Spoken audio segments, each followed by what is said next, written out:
Welcome to another day's fishing. And it's quite a strange one today. It's one that I don't normally do. We're actually fishing somewhere I've never fished before. Don't really know what's in here. We've started off gingerly and we've put a rod out, a little banker rod to the side, and it's gone off and got this beautiful common. So I think we'll get him back.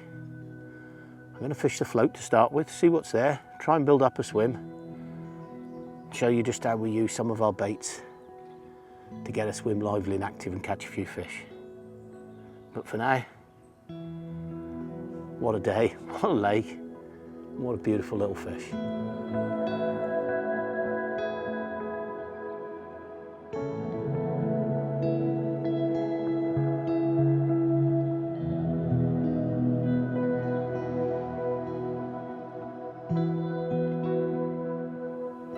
Okay, so I'm just running through the basics of what I'm putting out on that, what we call the banker rod that was just gone and caught us that lovely common straight away. So it's our marine green halibut pellets, 6 mils, and we've got just a couple of pieces, as you can see in the bag, of like pepperami, just meat stick. Nice and simple. We don't know what we're really after, we don't know what's in here. Like I said, I've never fished it before. We're feeling our way in and it's got us a bite straight away, so the best thing is to put it out again, isn't it?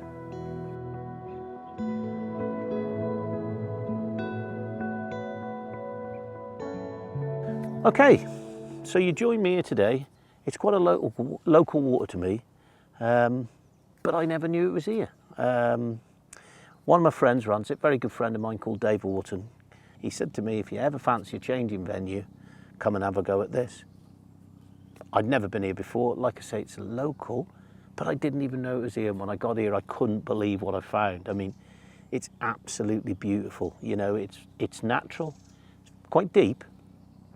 But the great thing is I don't know what's in here. So we're doing this today, and we're going in, and I'm showing you how I would basically approach a new water, and one I'd never been to, and one I really didn't know what was quite in there. So when we got here this morning, we put out a little rod on the PVA bag of meat and pellet.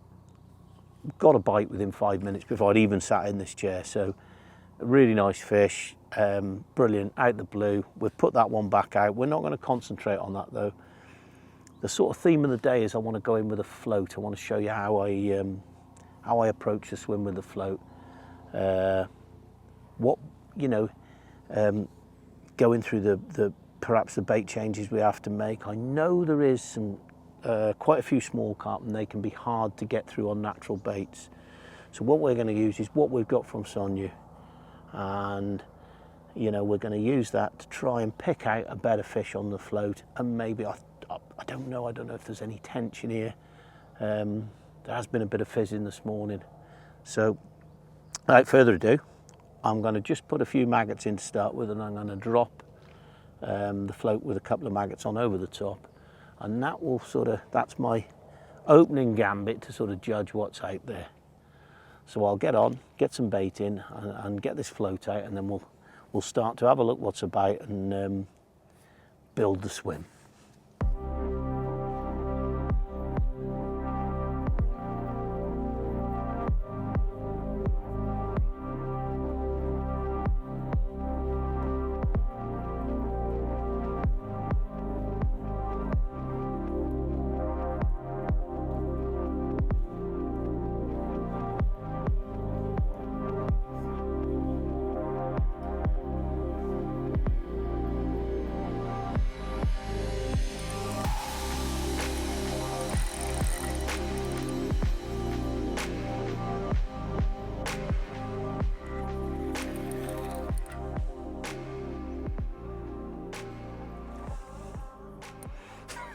They did a hard fight for their size, don't they?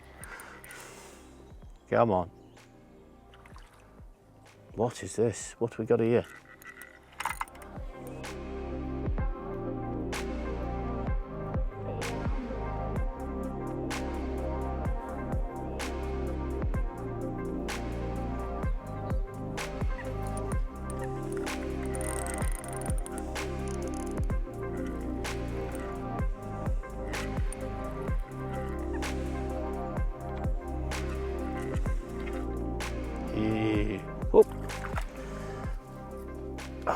Okay.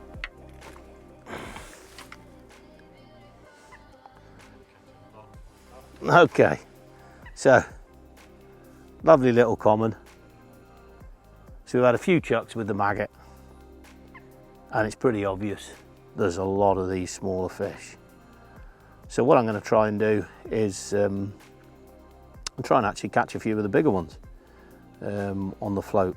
I don't know how many bigger ones there is, but one thing we're not going to be able to do is we're not going to be able to feed maggot and really get through to the big fish. You know, that 3-4 casts, even then when I was adjusting the float, I've dropped the line in the edge, and it you know, we've got a bite straight away on it. So that's not even where I've put any bait. So there's a high density of small carp. So it's now a game of feeding through them. So I'm gonna get a few more different types of pellet out. Gonna ditch some maggots. Gonna top the swim up with the groundbait we'll be making. We'll go through that later on. It's some of our groundbaits that I use for pretty much everything. I mean, they're fantastic attractors. So I'm gonna build the swim up with a bit of that, and then start moving through some bigger baits, and maybe put a bandit wafter on, things like that, and let's see if we can actually start to single out a few of the slightly bigger fish.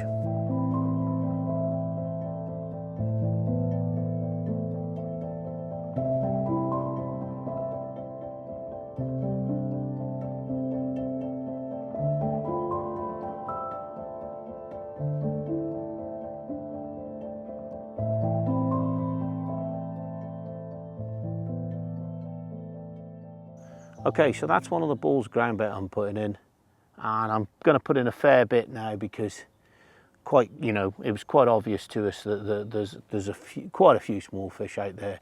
We'll go and have a look at the mix in a minute and how we do that. Let's just get a bit of this out and get some fish feeding. As well as putting in a good bit to start with, I think the key thing we're going to have today is to feed these fish. I think there's that many fish there feeding. We need to keep regular bait going in. Putting bait in and then leaving it, I think, is going to be a no-no. You want a lot of bait in there and then keep topping it up. Okay, so I'm just going to run through the ground bait that I'm using to build up the swim today. It's pretty basic, and it's always going to be basic with me, and it's what I use for a lot of fish. I mean, we were hoping to get on the river today. It's a bit high, but you know, when we get out on the river, you'll see I use very much the same thing. So basically, it's based around Hemp and Alley Crush, which is my all-time favourite. I mean, you can catch anything on this stuff. So, and that's why I brought it here, because it's quite a coarse ground bait. I'm going to sieve it through just because I'm mixing it. At the moment, I'm mixing it with a bit of Thatcher's Dark. Again, it's a pellet, crushed pellet, fish meal based ground bait, but it's just what I use this for is it just helps it bind a bit, because what I want to do is I want to put some fairly large food items into this ground bait. Really, I'm using this ground bait as an attractor, but also as a carrier to get my food items down to the bottom, because it's pretty evident today that we're getting hit by a lot of the smaller fish on the way down. So if I put anything in loose feed, it's just going to get taken before it ever gets anywhere near where I'm fishing. So like I say, I'm only using the riddle I'm not using it to sieve out the bigger bits. I'm tipping them back in after. The lovely bits of crushed pellet you get in Hemp and Alley. All I'm using that for is just to mix up the two ground baits, so they're nice and mixed for me. Juice wise, I mean, I'll top it up with a bit of lake water after, but I want as much attraction as I can. I love attraction, so I'm going to be putting corn in there as well. So F1 corn, you know, does exactly what it says on the tin. Hemp juice. Hopefully out of these I've got enough juices here I can get away without putting too much lake water in, because I want it to pump flavour out, I want it to pull fish down.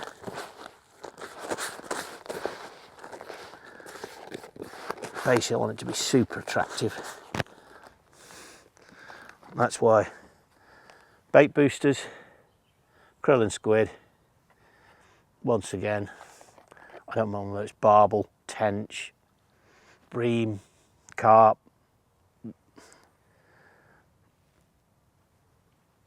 I've used it for big carp, used it for small carp, I've used it on commercial waters, I've used it on some of the biggest waters in Europe. It's great. I glug my boilers in it, I glug pellets in it, and I use it in the ground bait. If you get the chance to add more attraction, why not? I mean, this is a very natural water. These fish aren't fished for very much. So I really want to put as much attraction as I can.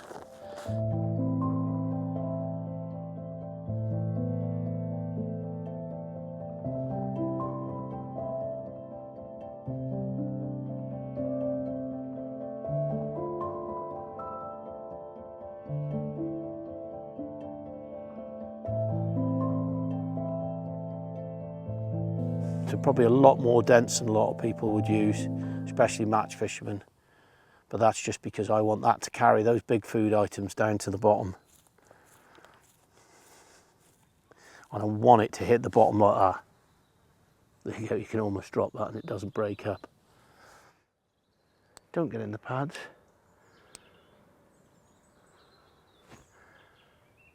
Oh my God.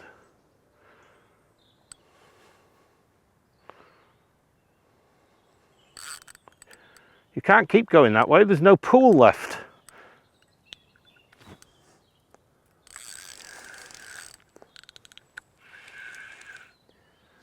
So we're in again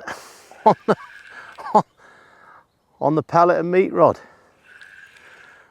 I think what we'll end up doing, we'll try a banded pellet in a minute on the rod out here. If that doesn't, if we keep catching the smaller ones,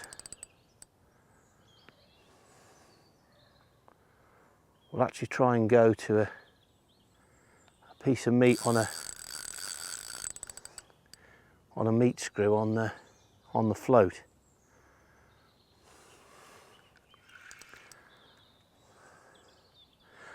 And this is the benefit of putting out this, not snide rod, this sort of, so not doing much here with it. We're just putting that bag of pellet on, chucking a few big pellets in around it, and just, it's fishing for itself. We're trying to work out what's going on with the patch and how we can get some bigger fish, but it's getting us a bite of some decent fish. This again feels like a nice carp. On a day like today, in a place like this, who can moan?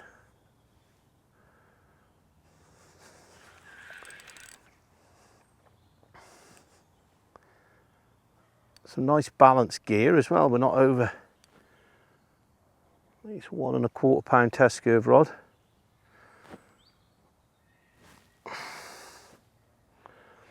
The sort of size reel I'd use for barbel.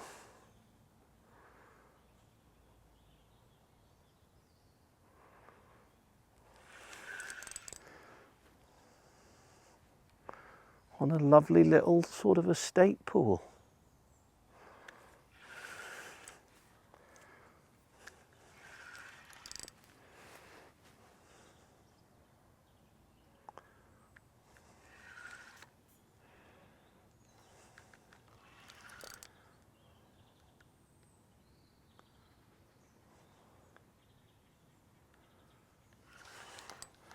Don't get in those, we've got to guide it between those lilies and this sticky.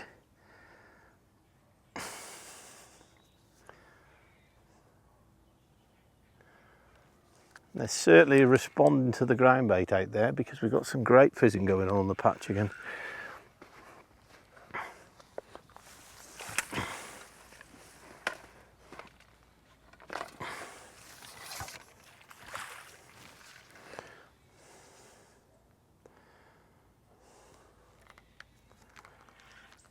Not seen it yet.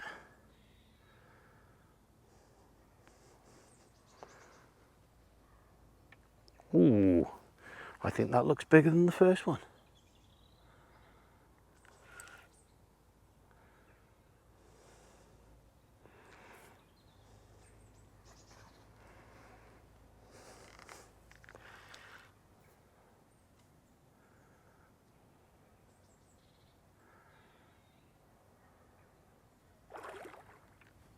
Does look bigger than the first one.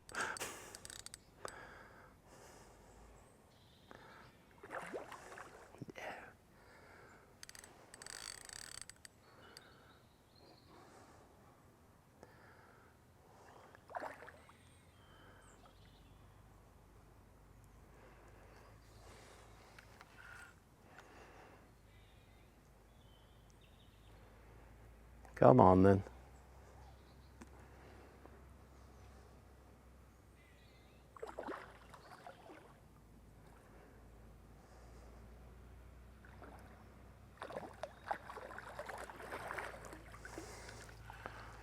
God, that sun's bright there. That's better. Come on, mate. I only want to look at you for a minute. Another common.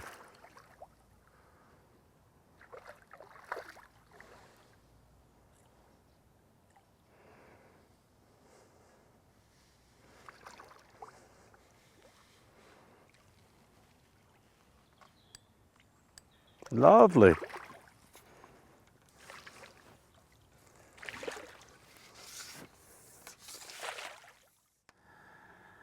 Okay.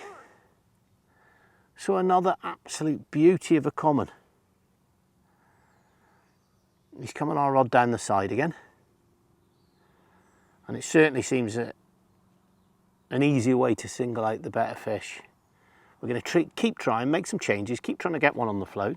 We see some bubbling now and again. It looks like some of the big ones are getting over us on the float, so we keep trying, see if we can work through.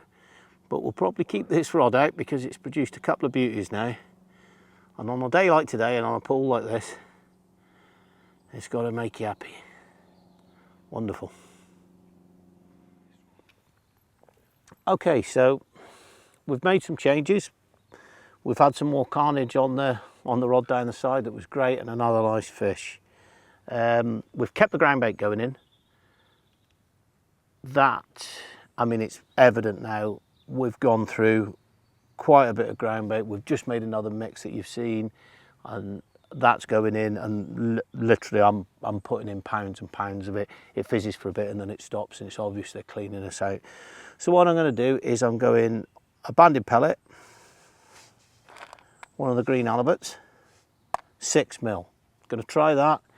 If I get small fish straight away again, or I get the pellet taken off, I'm going to go up to an 8mm halibut. And what I'm going to do is, as I've got the float out there, I'm going to feed pellet over the top now as well. Just trying to up the food size, the actual individual food item size, and see if we can work through and get ourselves up to some slightly bigger fish that way.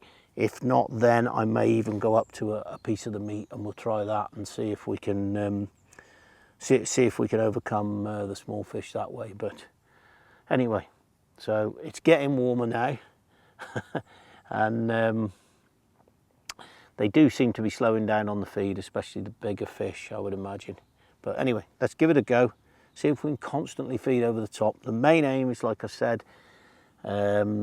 before, is I think to put out a lot of bait here and leave it is a no-no. You've got to constantly feed to keep their interest and to keep trying to work through those year classes of fish.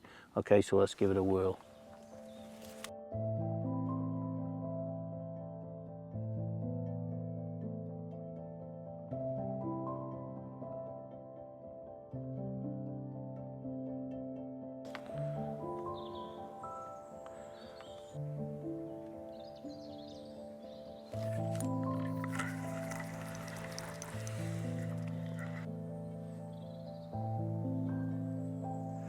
Okay, so I've got a bite straight away, going to an 8mm.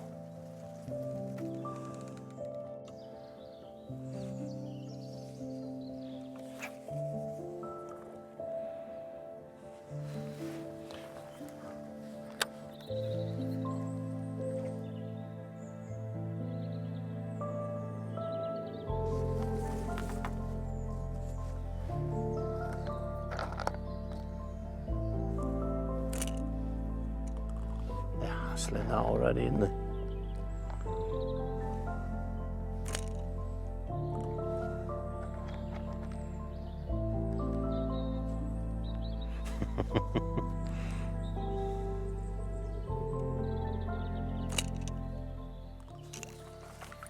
Oh,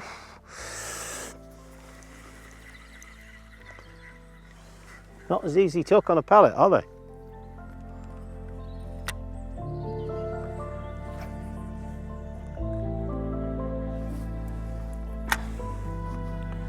Don't think there's any point in sinking the line. We'll have a bite before. In fact, I was going to say something's taken out on the way down.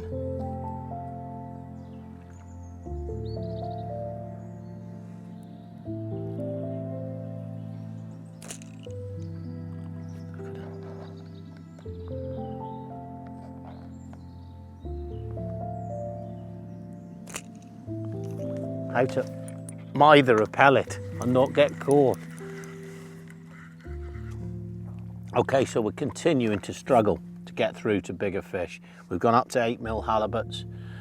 We're feeding the pellets over the top. So now I'm going to try one of our fluoro Bandom wafters. We've got corn in the mix, F1 corn. So I'm going to go yellow one, go over the top and see if we can just try and single out something a little bigger on the float. You know, after the first few casts with the maggot, it was obvious there was quite a few smaller fish in the water, but I don't think we really realised it was quite as it is. Yes, it's not that bad catching them, especially on the float. They're good fun for the size they fight, great. But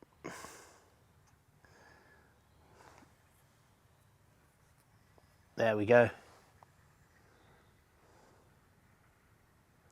Lovely little bait. Nice and robust. Stand up to some of the abuse it's going to get out there, I feel. All the time we're still feeding pellet and ground bait over the top.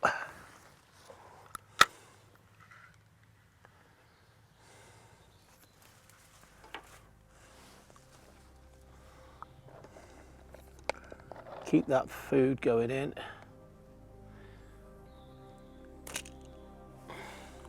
Every now and again we are seeing some, it's going again.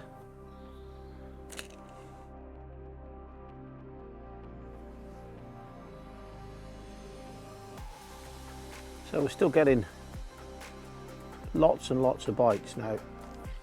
Yep, we've got one.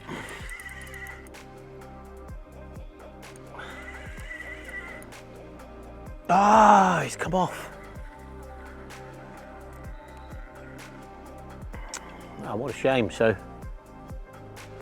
we kept waiting then through all the hassle that we were getting off the smaller fish. The float's going from the minute it goes in, from the minute it's starting to sink. It's, you know, and just talk a little bit about my setup and my shotting. That's why I've got the shotting the way I have today, because I just want the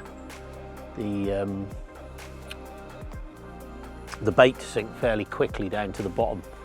I can't start bulking up by the top. So I think there's definitely a few bigger fish feeding on the patch, because each time I strike, if I miss a fish, the patch erupts in bubbles, which lends me to think that it's disturbing a bigger fish that's feeding. So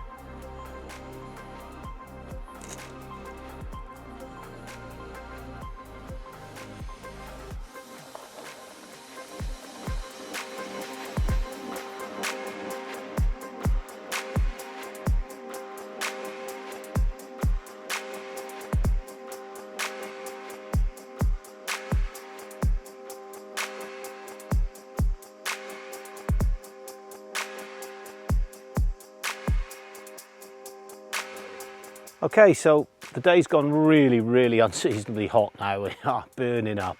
The patch is sort of dried up. I mean, you're still catching little ones on it, but to get a bigger fish off the patch is, you know, it's pretty much it's not looking good anymore. So we've had a walk round, had a look under the trees, and there's a couple of little spots where we've noted some of the better fish, and we've got them taking the odd mixer. So what we're going to do is creep round and try and ambush one off the top in the shade and under the trees. Fingers crossed.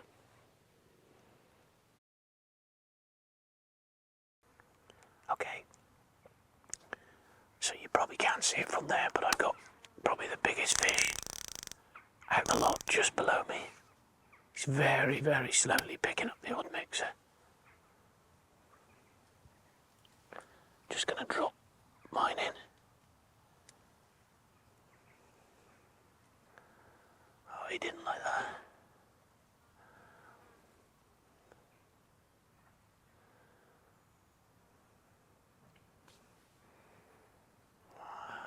He's taking another one there. It's quite odd really, there's probably 6 or 7 fish there then. There is only actually one out the lot that's taking the mixers. Trying to keep as less line on the water as possible. Still fish there. They're not feeding hard though.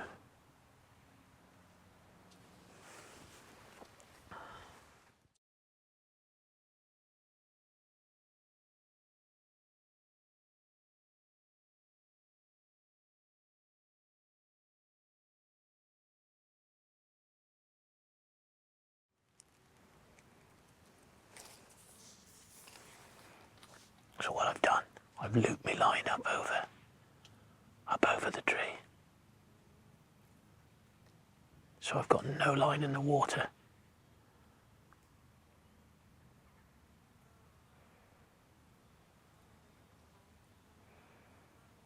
This fish still milling about. Not really feeding that much.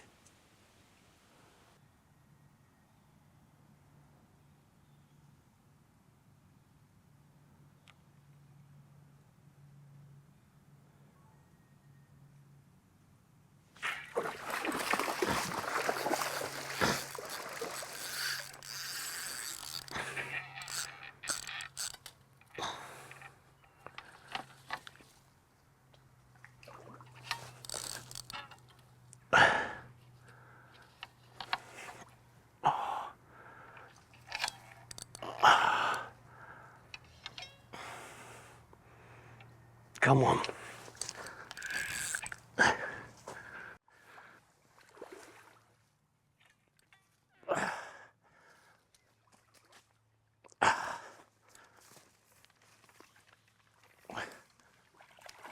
In! Ah, wild fishing. Sorry I didn't talk much. I was quite engaged then. Okay, so here we are. Another lovely little common. I mean, I hope you've enjoyed the video today, because it's been an honest look at how we've tackled a venue that I've never fished at before. I've never even wet a line in here before. Didn't know what the stock was, didn't know what we were fishing for. It just looked a beautiful place and I had an offer to fish it, so we went for it. Put me head on the chopping block a bit, but it's been good fun. We caught a couple this morning on the extra rod. We baited with the ground bait we got a lot of confidence in. Put a few big food items in, and then as we saw there were little ones eating everything we were putting in, we kept feeding on top. In the end that just got too sunny and too warm out there and everything pretty much left. Caught a few small ones, and then we found these in the edge, changed tactics, went onto a floater, and we bagged one jungle style on a floater to finish. What a great day's fishing.